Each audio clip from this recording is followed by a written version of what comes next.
Life is indeed in phases. What seems impossible before is gradually becoming a reality.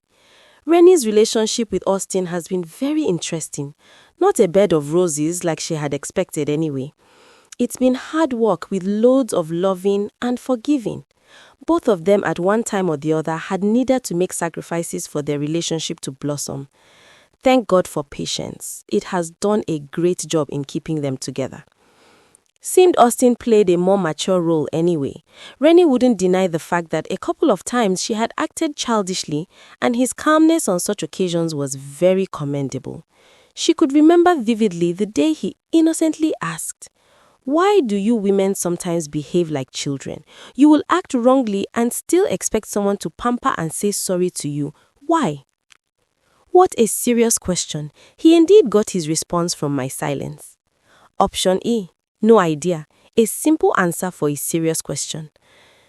Oftentimes, when Renie thinks of those moments they have shared together, she smiles. They have been good friends, and no doubt they will make a good couple. Renie's phone rang on the table in her office. Austin calling. "Hey, babe," he said. "Hello, dear," Renie replied. "How far with our trip tomorrow? Are we set?" "Yes, we are. I just spoke with my mom this afternoon. She's gladly expecting us." "Oh, that's great. I got some things for her. We'll bring them along tomorrow. I think it will be good to leave as early as 6:30 in the morning." "Yes, I think so too. Picking me, right?" "Sure, I will chat with you later in the night." "Okay, later then. Love you." "Love you more," Austin replied, dropping the call. Renie woke up very excited. She actually didn't sleep much in the night. Her mind was filled with joy and happiness. It is such a great feeling taking Austin home to meet her mom, quite unlike the anxiety she felt when she met his parents. Her mom's joy knew no bound too. She kept calling Renie's phone almost throughout the journey. Renie wasn't surprised to meet her waiting at the gate when they finally arrived. Mrs. Peters welcomed Austin with an open arm as he prostrated to greet her. "How are you, my son? I am so happy to see you." "I am fine, ma. Good to see you too." "What of your parents? I believe they are doing well?" Mrs. Peters asked. "Yes, ma. They sent their regards," Austin replied. Renie stood like a spectator while the pleasantries were going on. There is no doubt her mom liked Austin already, and it was such a defining moment for both of them. They had quite a lot to offload from the car. Bag of rice, tubers of yam, groundnut oil, drinks, fruits, even fabrics. Renie couldn't believe Austin would go all the way to get all these things for her mom, and he still said they are small compared to what he does for his parents. Trust Renie's mother. She gave them a sure delicacy which they greatly enjoyed. "Thanks for the food, ma. Very delicious. Now I know where Renie got her cooking skills from," Austin commented when he finished eating. "Thank you, my dear. Cooking skill runs in the family. I took it from my mother too." "Wow, that's a good heritage. Trust Renie will pass it on to our daughter too. Abby, my wife." "You and good food, Sha," Renie replied, rubbing his strong arms. Mrs. Peters watched the two lovebirds in amusement. She has been praying that her daughter should bring home a good and enviable man who has the fear of God in him. She stood up from the table and went straight into her room. Even though Austin didn't notice, Renie saw her tear-filled eyes and knew exactly what went wrong. Austin also stood up to chat and play with Renie's two brothers, while Renie packed the plates and headed for the kitchen. Dropping the plates on the sink, she went in to check her mother in her room. There she was, seated on her bed, deep in thought. Renie sat quietly on the bedside chair, and after what seems to be a long silence, Mrs. Peters began to speak. "Will he treat you well, Renie?" "Yes, Mom," she replied. After a brief pause, she said again, "Renie, my daughter, will this man you brought home treat you well?" By this time, Renie couldn't hold back her tears. She knew exactly what her mom was thinking. She understood clearly every pause and unspoken words. With one swing, she cleaned her face with the back of her hand and stormed out of the room. Austin was in the sitting room, gisting and laughing with Renie's two brothers when she entered, picked up her handbag from the sofa, and walked towards him. "Let's go," she said, without looking back, as she walked out of the door towards the car. Austin was surprised and at the same time wondering why the haste and her sudden change of attitude. Mrs. Peters entered the sitting room. "Are you leaving now?" she asked. "Yes, ma, we are ready. Thanks so much for your hospitality." "We thank God. Thanks for your gifts too. God will keep blessing you." "Amen," he said, bringing out an envelope from his pocket and handed it over to Mrs. Peters. "Oh, again? God bless you, my son. Thank you so much." "We thank God, ma." Turning to Renie's two brothers, he said, "Guys, we shall see again. Let me know whenever you are coming to Lagos." "Okay, bro, but please don't forget the jersey you promised," they both chorused. "No, I won't," he replied, handing over to them some cash from his wallet. "Thanks, bro. Have a safe trip," they greeted. Austin joined Renie in the car and quietly drove out. He had seen her tear-stained eyes and knew something was wrong. After a while, he asked, "Renie, what's the matter? Is your mom against our relationship or what?" There was silence. Renie didn't know what to say nor where to start the story from. Austin tried pulling her hand, but she stopped him. "Austin, please, just drive." He drove off deep in thought. He couldn't place nor figure out what could be wrong. Austin took Renie home and had hardly packed the car when she jumped out of the car.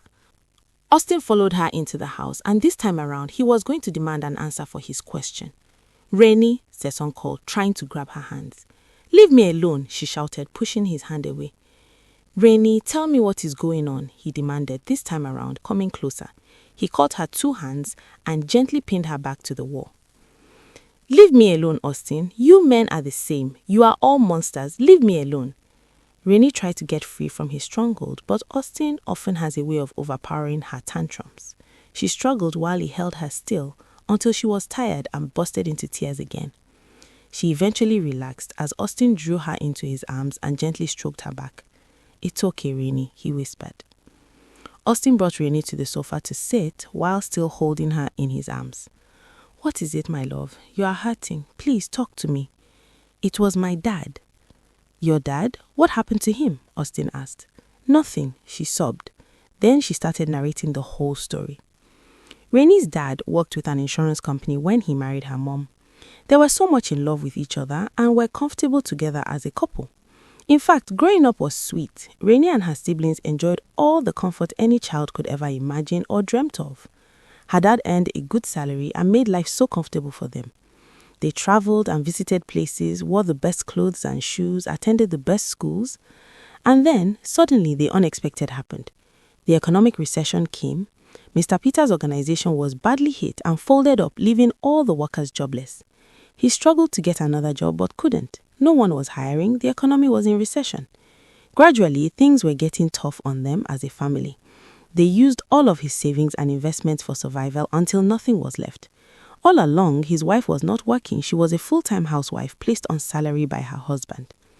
After some years, Mr. Peters was able to secure a job from one of his subordinates who had earlier pulled out to start his own company.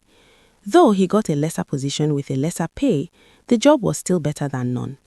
Renie's mom also had to go and do apprenticeship with a family member, so at least she could be able to do some buying and selling. The situation made life difficult for them and threw Mr. Peters into a depressive mood, always withdrawn to himself and easily irritated. Unfortunately, his wife was the recipient of it all. At every slight provocation, he pours out his anger on her, which often results into physical abuse. Mr. Peters became more and more aggressive by the day, and at every seemingly little excuse, such as food not made ready on time, he flares up and beats his wife like a kid. Renie was the first child and then, as a teenager, watched them in silence until the day she summoned courage and confronted her mother. "So, Mom, you are going to keep quiet and do nothing until Dad beats you to death?" she queried. "Renie, stay out of this. It's between your dad and I," her mom replied. "Mom, I'm worried about you. Is there nothing you can do?"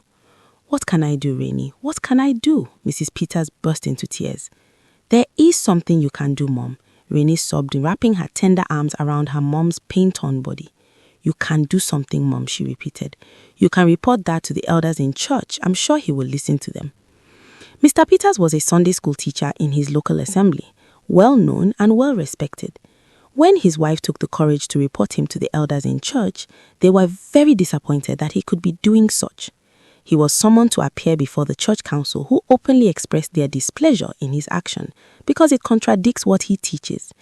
Mr. Peters was warned never to lay hands on his wife again, or else he would be relieved of his duties in church. Well, it worked. He stopped his physical abuse on his wife, but sank more into depression. A couple of years later, he suffered a heart attack over the night and died in his room. Nobody knew until around midday when they decided to check on him to know why he was still in bed. Usually, he doesn't like anyone disturbing him, which was why they never bothered to check on him earlier. "I am so sorry, Renie, so sorry." Austin's consoling words gently rang in her ears. "The whole experience must have been traumatic for you. I never knew you went through all this. You never bothered to ask," she cuts in. "So sorry, my dear, but I promise to treat you right, Renie. You won't go through this trauma again, I promise." "Please don't make any promise. That was the way Dad promised Mom to treat her well and yet failed." "Look at me, Renie," Austin said, turning her face towards himself. "Our relationship is different. Our parents may have made mistakes, but we are going to learn from it to make the best out of our own union. Are you getting me, Renie?" Austin asked. She nodded. "We are in this together and we are triumphing together. By God's grace, our union is going to be that loving relationship we have always dreamt of, and we are working at it together." Renie nodded. "So sorry for your pains, love," Austin said, holding Renie tight in his arms. Renie slept off in Austin's arms. She couldn't really say for how long. It seems they both slept. It was his gentle nudge that later woke her up. "Renie, wake up. I'm leaving. Come and lock up your door." Renie got up slowly, still feeling sleepy. She followed Austin to the door to lock up. "I'll call you when I get home. See you tomorrow in church. Don't forget our counseling session also holds tomorrow." "Okay, take care, dear," Renie faintly replied. Wedding plans are going on underground. Renie has started selecting some nice collections of wedding gowns and attires she saw online. "White blazers on black trousers are trending for grooms these days," Renie muttered to herself as she scrolled through her phone. "Man, I love these suits. Can't wait to show Austin all my finding," she said. Thinking of Austin, a wave of despair ran through her. They have not been seen in almost 6 weeks. First, it was a 4 weeks training outside the country, then another 2 weeks engagement outside Lagos, both back to back. He just returned the previous weekend, and they have not seen each other physically, except through calls. Renie couldn't understand why she keeps having goose pimples on her body each time she thinks about him. Maybe it's because of the dream she had. Before he went for the training, he saw him with a strange lady. The posture wasn't good at all. Could Austin be cheating on me? Why am I having these strange feelings? Renie thought to herself. Not at this time when their wedding plans are ongoing. Each time she tries discussing the preparations so far with him, he keeps telling her to hold on until they see. When will that be now? I need to do something. A stitch in time saves 9, she blurted out. Renie decided to go to Austin's house that same day after work. She knows he returns home late, but she wouldn't mind. Whenever he comes, he will meet her there. She needs to find out whatever is going on by herself, unannounced. But could there be another woman? I don't even want to think about it. I have invested so much in this relationship. I can't just let it go like that, Renie muttered. Renie got to Austin's house by 9 p.m. She didn't bother to go in even though she has his keys. She was not ready to take chances. She wanted to see him drive in so as to get any clue to confirm whatever she was insinuating. But am I really handling this well? Why can't I just call him and arrange for a meeting and we talk? Sesan always complain about my fire brigade approach to issues. Hope this is not going to be another one of it. Well, whatever. I am just going to do what I need to do, Renie vocalized her thoughts. Austin drove in some minutes past 11. Renie watched him secretly as he parked his car. He was on phone and was still on call as he climbed the stairs. Renie had earlier switched off her phone because of her plans, so he would be able to call her. Austin was a bit surprised seeing Renie at the corridor. He quickly ends his call. Renie was curious. Who could he be talking with? And why did he end the call immediately he saw me? She thought to herself. Hey babe, surprised to see you. I've been calling, but your line is switched off. What happened? Austin asked while throwing his arms around her. Nothing, I just came checking. And who are you talking with? Renie, is that why you are here? Austin asked and gently disengaged. He quietly walked towards the door to open it. Renie knew she had pushed him into a defensive mode, but still didn't care. She needs to get to the root of the matter. Yes, that is why I came. She jumped at his front as they both entered the house. So tell me, Austin, who are you talking with? A colleague, he replied. Female or male? Austin paused. Female. Are you satisfied?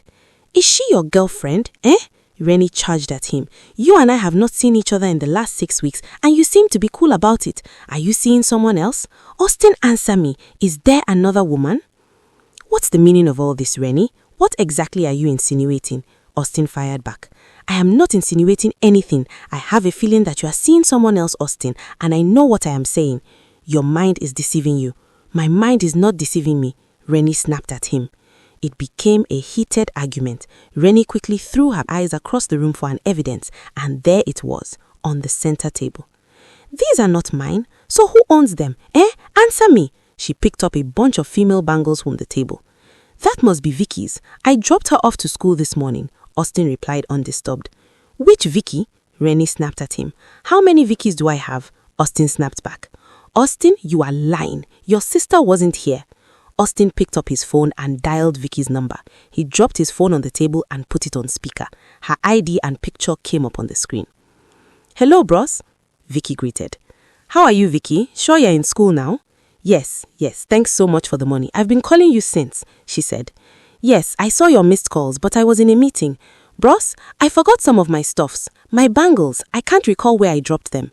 They are here on the center table. And my undies too, they should be in the bathroom, Vicky added. Vicky, learn to keep your things. I have told you severally. Don't come to my house and then scatter your stuffs all over. Anyway, get new ones from the money I gave you, because I'm going to trash all of them.